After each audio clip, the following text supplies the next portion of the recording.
INF nuclear treaty, Russia follows US in suspending pact. Russia has suspended its involvement in the Cold War-era Intermediate-Range Nuclear Forces Treaty, INF, following a similar decision by the US. President Vladimir Putin said Russia would start developing new missiles. On Friday, the US, which has long accused Russia of violating the treaty, formally announced it was suspending its obligations under the agreement. Signed in 1987 by the US and USSR, it banned the use of short and medium-range missiles by both countries. Our American partners announced that they are suspending their participation in the treaty, and we are suspending it too, Mr. Putin said on Saturday. All of our proposals in this sphere, as before, remain on the table. The doors for talks are open, he added. Earlier on Saturday, NATO Secretary-General Jens Stoltenberg told the BBC, all European allies agree with the United States because Russia has violated the treaty for several years. They are deploying more and more of the new nuclear-capable missiles in Europe. He also said the 6-month period the US had given Russia to return to full compliance should be taken advantage of. Russia has denied violating the INF Accord. What is Russia accused of doing? The Americans say they have evidence that a new Russian missile falls within the 500 to 5,500 kilometers, 310 to 3,400 miles, range banned by the treaty. Some U.S. officials have said that a number of 9 M729 missiles, known to NATO as SSC-8, have already been deployed.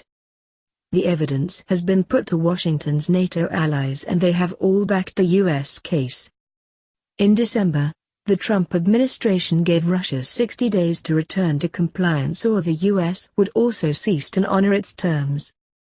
Besides denying breaking the INF treaty, Moscow says that U.S. anti-ballistic missile interceptors being deployed in Eastern Europe could potentially violate the terms of the agreement.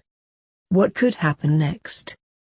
At Saturday's meeting with his foreign and defense ministers, President Putin said work would begin on creating new weapons.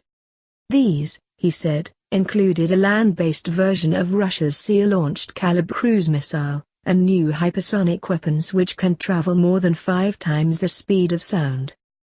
But Mr. Putin said Moscow would not get dragged into an expensive arms race, and would not deploy short and medium-range missiles unless U.S. weapons were deployed there first.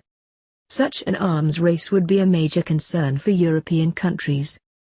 These new missiles are mobile, hard to detect, nuclear-capable, can reach European cities and they have hardly any warning time at all, so they reduce the threshold for any potential use of nuclear weapons in a conflict, NATO's Jens Stoltenberg told the BBC. What is the Intermediate-Range Nuclear Forces, INF, Treaty? Signed by the US and the USSR in 1987, the arms control deal banned all nuclear and non-nuclear missiles with short and medium ranges, except sea-launched weapons. The US had been concerned by the Soviet deployment of the SS-20 missile system and responded by placing Pershing and cruise missiles in Europe, sparking widespread protests. By 1991, nearly 2,700 missiles had been destroyed. Both countries were allowed to inspect the other's installations. In 2007, Russian President Vladimir Putin declared the treaty no longer served Russia's interests. The move came after the US withdrew from the anti-ballistic missile treaty in 2002.